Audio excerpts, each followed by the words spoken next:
na tayo mulberries. Uy, hindi sila pinapansin ngayon ng ibon, nakakapagtaka. Nung i-harvest na natin siya, maliliit lang yung mga mulberries natin. Eto, pero masasarap naman siya. Eto pa. Uy, hindi nga talaga sila pinapansin ng ibon ngayon kasi piruin nyo guys, naka-harvest ka ng 3. Meron pa dito. Mabait ng ibon sa akin.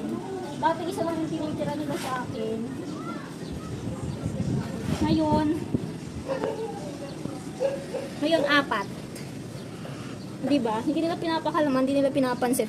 Pinunla akong kamatis. Ayan yung bet nila, hindi etong mulberries. Tikman na natin yan, budget. Ayaw mo? Ayoko, hindi masarap. Uy, grabe ko. So, Tingnan mo na, dali. gusto kong hugasan. Hugasan mo muna. Hugasan ko guys, kasi parang may alikabok. May video na ba ako?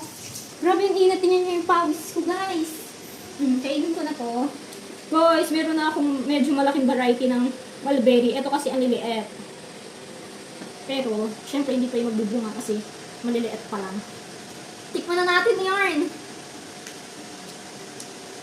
Ang tamis! Ang tamis, lab! Kaya nga. Wow, sige. Kuman mo lab, lasang ubas na matamis. Ano, ang tamis, di ba? Ang tamis? Sakto lang. Lasang ubas?